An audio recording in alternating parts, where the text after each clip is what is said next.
papers. Now, I'm Captain Thompson, Atlanta Police Department. Sure you are. Turn around. Metal scraped.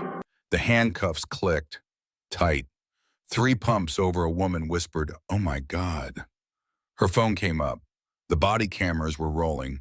So were 4 others. What they captured would cost the government $13.9 million. For exactly 3 hours of investigation, Captain Jamal Thompson, 46, 24 years, Atlanta PD. He had spent his career teaching constitutional law to hundreds of officers. He knew exactly what an unlawful detention looked like. And now he was the one in cuffs. He'd stopped for gas to pick up his daughter. In the back seat, her pink backpack sat waiting. He had 18 minutes before school let out. 3 ICE agents saw a black man pumping gas. To them, that was enough. Before we continue, where are you watching from? If this is your first time here, hit that subscribe button. Stories like this don't get told unless we tell them. And your support means these videos reach people who need to see what's really happening. The QuikTrip station off I-85 exit was packed. Thursday afternoon, 2:15, 94 degrees, the kind of Atlanta heat that makes asphalt shimmer and steering wheels too hot to touch. Captain Jamal Thompson had just finished pumping at pump number 4. Still in his off-duty clothes, Falcons t-shirt, gym shorts, sunglasses. He pulled out his phone, texted his wife, "Done filling up, picking up Kira at 2:45. She replied immediately, "Okay, I'm in meetings till 4. That's when the white ICE SUV pulled in. 3 agents stepped out. Thompson saw them coming, and his cop brain cataloged everything in seconds. The tactical spacing, the triangle formation, hands hovering near weapons. The body language of men who'd already decided he was a problem. Agent Derek Sullivan led the approach, as partners Ramirez and Park flanking wide. "Immigration and Customs Enforcement," Sullivan announced. "We're conducting an area sweep. Need to see identification and proof of legal status." Thompson took off his sunglasses, kept his hands visible. 24 years on the force had taught him what sudden movements around armed officers could mean. "I'm Captain Jamal Thompson, Atlanta Police Department," he said clearly. "My badge and ID are in my wallet in my truck right there." He gestured toward his F-150 parked at the pump behind him. "Everyone's got a story," Sullivan replied, not moving, not letting Thompson move. "You got any documentation on you right now?" Thompson reached slowly for his back pocket. 2 fingers, no sudden movements. Pulled out his wallet like he was defusing a bomb. Opened it to show his Georgia driver's license. His photo, his address in Decatur, current and legal. Sullivan took the wallet, examined the license without interest, flipped past the Atlanta PD business card like it wasn't there. "This doesn't prove citizenship or legal status," Sullivan said. "I need a passport, birth certificate, naturalization papers." Thompson pointed toward his F-150. "My badge is in that truck. I've got a police scanner running right now. You can hear Atlanta PD dispatch. My laptop's open with emails from my precinct." Sullivan glanced at the truck, looked back at Thompson. "We'll verify everything once we've established your identity." Should federal agents be allowed to ignore a badge number and business card and demand citizenship papers without reasonable cause? One word, yes or no. Drop it in the comments. Thompson felt the anger spark in his chest, the familiar burn of being treated like this in his own city. At a gas station he'd stopped at 100 times. "I was born in Atlanta," he said, voice steady. "I'm a natural-born United States citizen. I'm also a police captain. My badge is in my truck 15 feet away. Let me show you." "You're not going anywhere until we verify your status," Sullivan said, pocketing Thompson's license, which was technically theft but would be described later as securing evidence. "We're going to need you to come with us for processing." "Processing," Thompson repeated. "You're detaining me on what grounds? What reasonable suspicion do you have that I'm here illegally besides the color of my skin?" The question hung in the hot air. Other customers at the gas station had stopped. An elderly woman pumping gas 3 spots over pulled out her phone, started recording. A truck driver coming out of the convenience store paused watching. The cashier stood at the glass door, phone in hand, cameras everywhere. We're conducting an operation in this area based on intelligence about illegal employment. Agent Ramirez spoke up. We have authority to verify the status of individuals we encounter. Intelligence, Thompson said.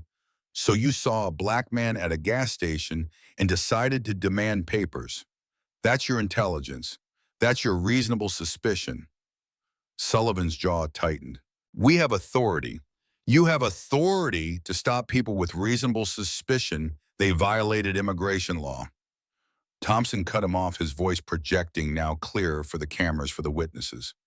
I'm invoking my Fourth Amendment rights. You have no reasonable suspicion to detain me. You have no probable cause to arrest me. What specific articulable facts made you target me at this gas station?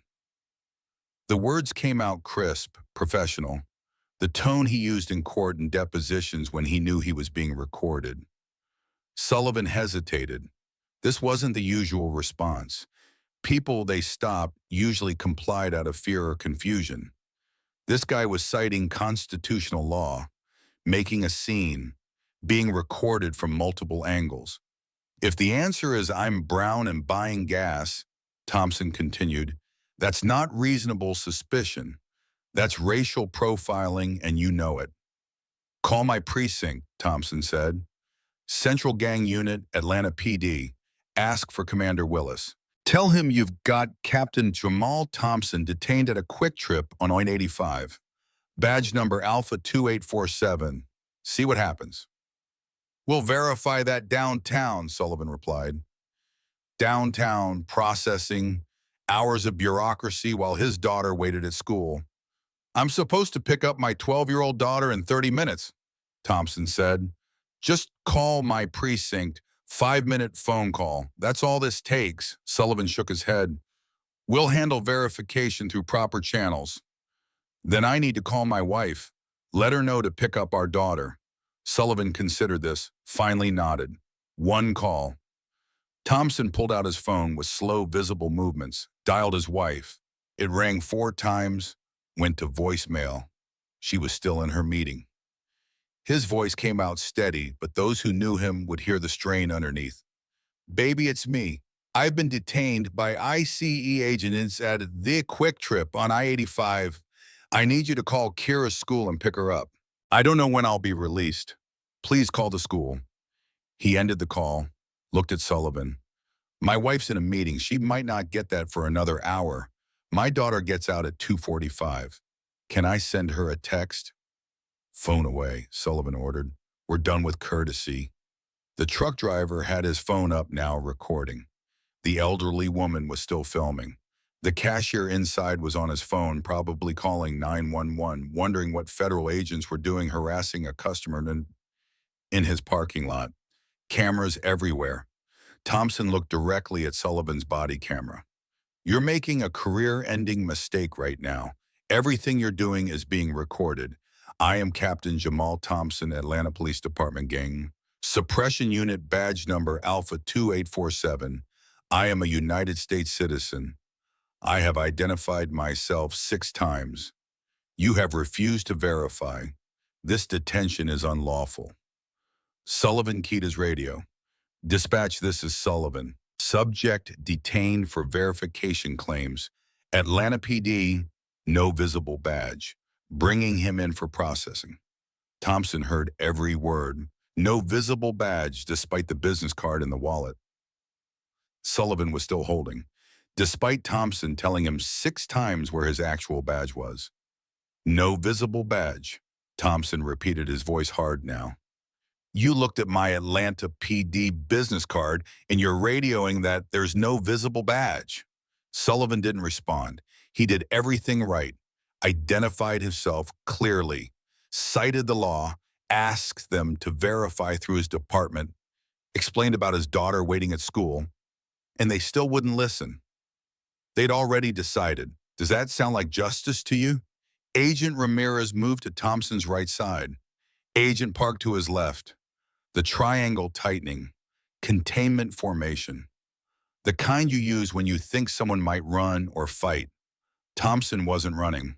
He was standing at a gas pump in broad daylight with his hands visible, trying to explain who he was to federal agents who'd already written their own story. Sullivan pulled out his handcuffs. "Turn around, hands behind your back." "I am not resisting," Thompson said, his voice projected for every camera, every witness. "I am not fleeing. You have no reasonable suspicion to detain me. You have no probable cause to arrest me. You are violating my Fourth Amendment rights." "Turn around," Sullivan repeated. They moved simultaneously. Ramirez and Park grabbed Thompson's arms. Sullivan went for the cuffs. Thompson didn't fight. Fighting would get him charged with assaulting federal officers, but he didn't help either. Dead weight, arms tense but not pulling, forcing them to manhandle him into restraints while he continued speaking. "I am not resisting. I am being assaulted by federal agents without reasonable suspicion or probable cause." The handcuffs clicked around his wrists. Tight, too tight, circulation cutting off. "My name is Captain Jamal Thompson, Atlanta Police Department, badge number Alpha 2847. I am a United States citizen. This detention is unlawful." Sullivan's body camera recorded the process, recorded Thompson's face, recorded the moment a 24-year police veteran was treated like a criminal at a gas station for pumping gas while black. They walked him toward their SUV past the elderly woman still recording her phone following their movement across the parking lot, past the truck driver who Thompson heard saying into his phone, "911. Yeah, I'm at the QuikTrip on I-85. Federal agents just arrested a black guy. He says he's a cop. Something's not right here." Past the cashier who'd stepped outside now, writing something on a receipt, time-stamping the transaction, 2:27 p.m. "My truck," Thompson said, craning his neck to look back at his F-150 still parked at Pump 4. Keys in the ignition, police scanner still crackling with Atlanta PD dispatch. His badge locked in the console. "My vehicle is unsecured. I have equipment in there." "We'll secure it," Sullivan said, which meant exactly nothing. They opened the back door of the ICE SUV, the cage separating front from back. The space that smelled like fear and sweat in the dozens of people who'd sat there before. The smell of people who'd been processed, detained, deported. Thompson sat, hands cuffed behind his back, face controlled, but fury burning underneath. "I am Captain Jamal Thompson, badge number Alpha 2847, being unlawfully detained by ICE agents, Sullivan, Ramirez, and Park. Everything being done here is being recorded, and they will answer for it." Sullivan climbed into the driver's seat, made a phone call, his body camera recording his side of the conversation. "Yeah, Field Office Sullivan. We've got a subject detained for verification. Says he's Atlanta PD, but no badge visible on him. We're bringing him in now." Thompson listened from the back seat, no badge visible. Sullivan had looked right at his business card, had heard Thompson tell him 6 times exactly where his badge was, and was still telling his supervisor there was no visible badge. Not claims to be Atlanta PD, we're verifying. Not requesting we contact Atlanta PD to confirm identity, just no badge visible, setting up the narrative that Thompson had been uncooperative, unable to prove his claims. "You didn't call my precinct," Thompson said. "You didn't verify. You're taking me in because you refused to make one phone call." Sullivan ended his call, didn't respond. They pulled out of the gas station, left Thompson's F-150 at the pump scanner still broadcasting, laptop still open, his badge still locked in the console where he told them it was. The ride took 28 minutes. Thompson spent them silent after his statement, breathing slowly, controlling his anger, running through what would happen next. They'd process him, eventually verify who he was, eventually realize they'd made a catastrophic mistake. The question was how long that would take and how much damage they'd do before admitting the error. His mind cycled through case law. Terry versus Ohio. Reasonable suspicion requires specific articulable facts. Arizona versus Johnson. Passenger rights during traffic stops. United States versus Brignone Ponce. Roving patrols can't stop vehicles based solely on apparent Mexican ancestry. Not that any of it mattered now. They had already decided. The legal arguments would come later in depositions in court when attorneys dissected every second of these body camera recordings. In the front seat, Sullivan and Ramirez talked about their weekend plans. A Braves game, barbecue with family, normal conversation while they transported a police captain they detained without cause. Thompson watched the dashboard clock, 2:38, 2:41, 2:45, school dismissal. Kira would be walking out to the pickup line right now, looking for his truck, not finding it, waiting, wondering where her father was. His wife still hadn't called back, still in her meeting, still didn't know. At the ICE field office, they parked in the secured garage. Walked Thompson inside, still handcuffed, still treated like a detainee despite everything he'd told them. The intake area was busy. Other people in various stages of processing. Agents moving with the efficient boredom of bureaucracy. Another day, another case, another person to verify and catalog and process through the system. They put Thompson in a holding room. 10 by 10, concrete walls, metal bench. Sullivan removed the handcuffs. "Someone will be with you shortly to verify your identity," he said. Thompson rubbed his wrists. Red marks where the cuffs had been. "Don't suppose you want to make that call to my precinct now?" "We'll verify through proper channels," Sullivan replied. The door closed. Captain Jamal Thompson sat on a metal bench in a federal holding cell. A police captain with 2 decades of service, being treated like he'd just crossed the border illegally. The clock on the wall read 2:53. His daughter had been waiting for 8 minutes. Thompson had been in rooms like this before. On the other side, interviewing suspects, working cases, building prosecution files. Never thought he'd be sitting on this bench. He counted the cracks in the concrete wall. 47 cracks, some hairline thin, others wide enough to fit a fingernail. He counted them twice to make sure. 47. Outside the door, he could hear activity. Agents talking, phones ringing, the machinery of enforcement grinding through its daily routine. Laughter from somewhere down the hall. Someone telling a joke about a Falcons game. Nobody came to talk to him. Nobody explained what was happening. Just silence and waiting and the growing knowledge that somewhere someone was about to realize they'd made a catastrophic mistake. 3:15 p.m. His daughter had been waiting at school for 30 minutes. 3:20 p.m. and Thompson's wife Jennifer walked out of her conference room. Saw the missed call, listened to the voicemail. Her hands started shaking. She called Kira's school immediately. "This is Jennifer Thompson. My husband was supposed to pick up our daughter Kira at 2:45. There's been an emergency. Is she still there?" The school secretary's voice was careful. "Mrs. Thompson, Kira's in the office with us. She's been waiting. She's pretty upset. Is everything okay?" "I'm on my way." 20 minutes. Jennifer ended that call. Made another one. "Atlanta PD Gang Unit, this is Sergeant Morris. This is Jennifer Thompson, Captain Thompson's wife. I need to speak to Commander Willis immediately. It's an emergency." 3:35 p.m., Commander Robert Willis picked up his phone. Listened to Jennifer's frantic explanation. His face went from confused to furious in about 15 seconds. He hung up with Jennifer. Dialed the ICE field office. "This is Commander Willis, Atlanta Police Department Gang Suppression Unit. You're holding one of my captains. Captain Jamal Thompson, badge Alpha 2847. I need him released immediately." The desk agent put him on hold, went to find a supervisor. Agent Supervisor Carlos Martinez came on the line. "Commander, we're in the process of verifying." "Verifying what?"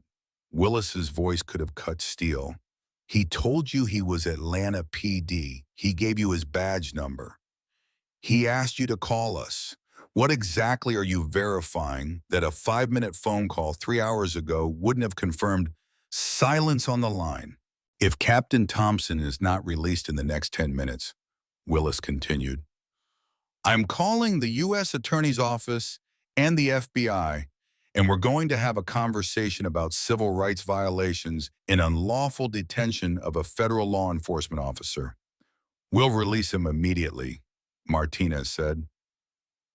5:12 p.m., 3 hours and 25 minutes after the gas station stop.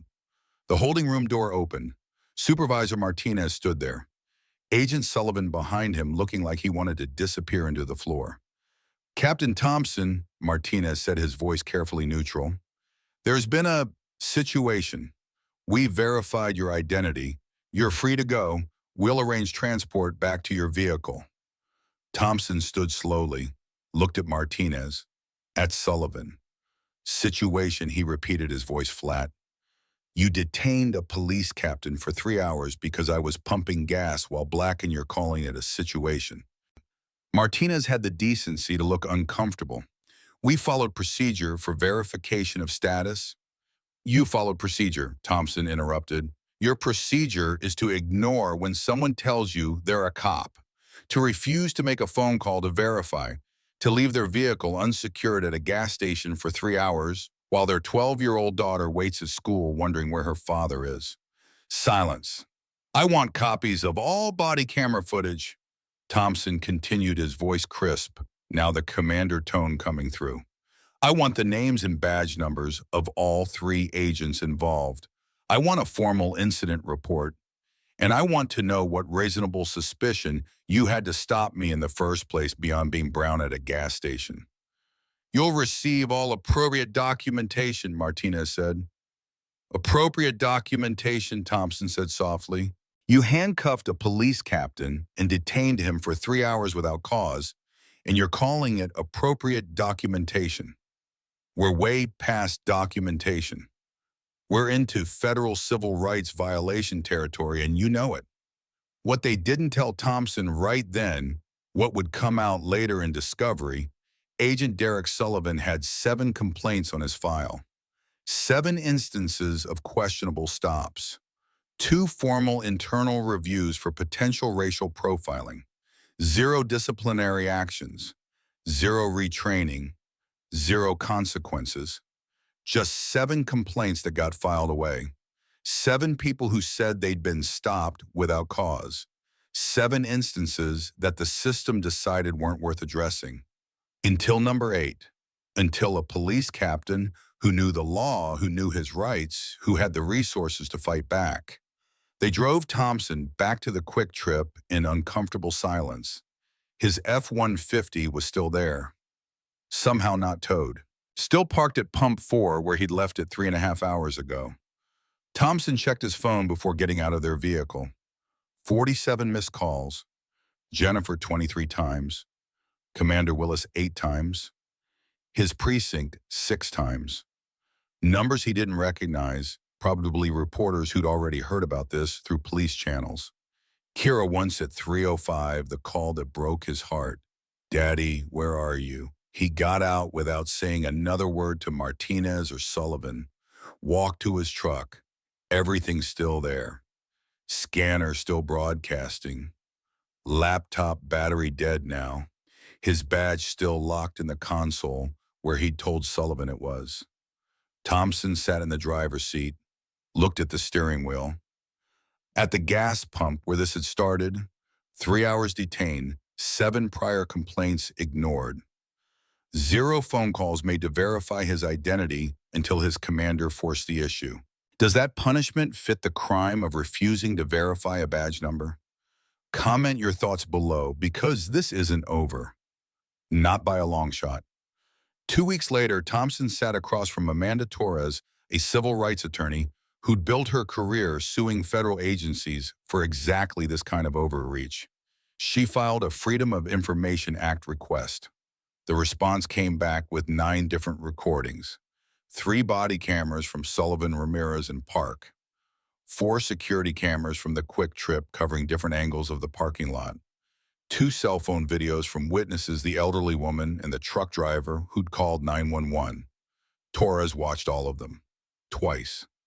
This is airtight, she told Thompson. federal civil rights violation, false imprisonment, racial profiling, unlawful detention. Every second is documented from multiple angles. The lawsuit was filed 8 weeks after the gas station stop. Captain Jamal Thompson versus United States of America, Derek Sullivan, Luis Ramirez, Jennifer Park. The Department of Homeland Security's legal team reviewed the footage. 4 months later, they offered $75,000 to settle. Torres sent back a one-word response, no. They came back with $300,000. Still insulting. Your agents detained a police captain for 3 hours because he was black, Torres told the government attorney. You ignored his identification, his badge number, his constitutional rights. We're going to trial and a jury is going to watch every second of that footage. The trial started 19 months after the gas station stop. Federal courthouse in Atlanta, packed every single day. Off-duty Atlanta PD officers in uniform showing solidarity, civil rights organizations, community members, national media covering what had become a symbol of overreach in racial profiling. The body camera footage was played on day 2. All 3 angles synchronized.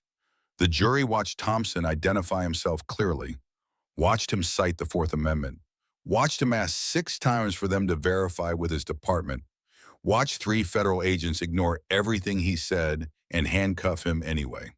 When the footage ended, 2 jurors were shaking their heads. 1 woman had tears in her eyes. Thompson testified for 7 hours across 3 days. I've been a police officer for 24 years, he told the jury. I've made thousands of stops, hundreds of arrests. I know what reasonable suspicion looks like. I know what probable cause requires. Those agents had neither. They had a black man at a gas station, and that was enough for them. My badge, my service, my citizenship, none of it mattered because they had already decided I didn't belong. The jury deliberated for 6 days. When they returned, the verdict electrified the courtroom. Guilty on all counts. The damages phase took another week. The jury heard about Thompson's nightmares, his hypervigilance, his inability to trust federal law enforcement. They heard from his daughter Kira about waiting at school crying not knowing where her father was. The jury announced damages on a Thursday afternoon. $9.8 million in compensatory damages, $4.1 million in punitive damages, total $13.9 million. The number from the first minute of this video. The cost of 3 hours and a refusal to make 1 phone call. Sullivan, Ramirez, and Park were reassigned to desk duty. Supervisor Martinez was demoted. The Department of Homeland Security issued carefully worded statements about ongoing policy reviews, avoiding any admission that systemic problems existed. Thompson used part of his settlement to fund a legal defense organization for people detained by immigration enforcement, free attorneys, documentation assistance. The irony wasn't lost on anyone, a man wrongly accused of being an illegal immigrant, now funding defense for actual immigrants caught in the same system. He retired from Atlanta PD early in 2026. His daughter Kira is 15 now, wants to go to law school, says she wants to fight for people who can't fight for themselves. Thompson teaches constitutional policing at police academies across the country now. The gas station stop has become required viewing. A case study in how assumptions override evidence, how profiling destroys lives, how even badges don't protect you when bias decides you don't belong. If you believe a badge shouldn't require proving yourself at gas stations, that reasonable suspicion means something subscribe. We've got more stories coming that show why cameras save lives, why documentation matters, and why sometimes the only justice is a jury willing to say enough. Because in a country where a police captain can be detained for buying gas while black, we're all one stop away from having to prove we belong in our own communities. The only question is, will there be cameras rolling when it's your turn?